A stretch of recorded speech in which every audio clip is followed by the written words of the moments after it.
Hello, I'm Arman Iqbali, and with me today we have Ivor Shapiro, the chair of the School of Journalism, and he also teaches a law and ethics class here at Ryerson.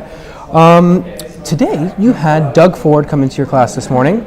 Now, the story around Doug Ford is developing so fast, and his brother Rob Ford. What news came out of your class, if any, would you say? I think for the best way to follow the news out of my class would probably be to follow the Twitter stream. There were several students tweeting about it, and it's really hard to encapsulate that. And I wasn't busy trying to be a reporter there. I was trying to be a teacher and a host. So I'm going to pass on that one, Roman. Well, Doug Ford spent a lot of that time kind of ragging on the media and the way they approach the Fords. How do you frame such a figure who is bashing the media?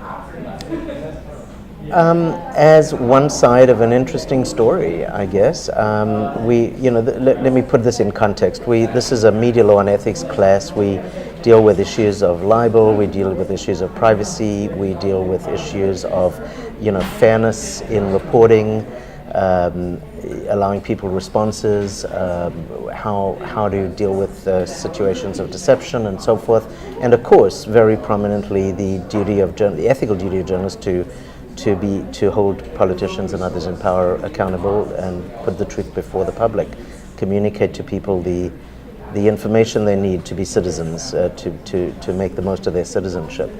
So as part of this class this year, it hardly is a surprise that we found quite a lot of interesting material in the coverage of the Fords.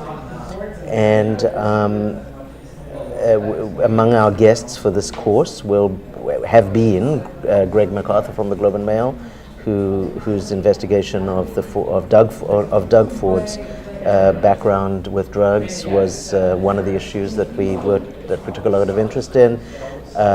We have Marcus G. We had Marcus G., who's been a pretty fiery City Hall columnist covering the Fords, and next week we have Robin Doolittle, one of our own graduates, who's covered the story very aggressively and famously for the Toronto Star. It seemed great to allow students the opportunity to also hear the perspective of one of the guys at the not quite at the center, but very, very close to the center of this developing story. What kind of position did you hope he'd bring, or perspective?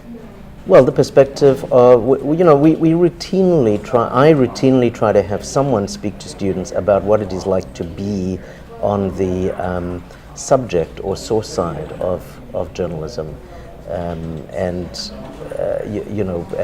this point it was pretty obvious that the perspective we wanted would have been someone who's been covered in this unfolding story.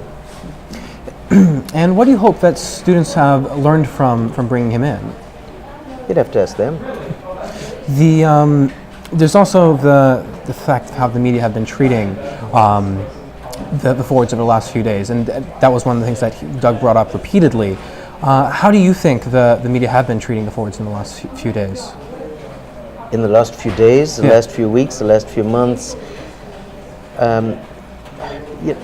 what we have before us in Toronto is a situation where the mayor and the media are at an impasse, it seems. There is no real communication going on between them, with the exception perhaps of 5 minutes after 12 today, which ironically, of course, was 5 minutes after Doug Ford's appearance in my class ended.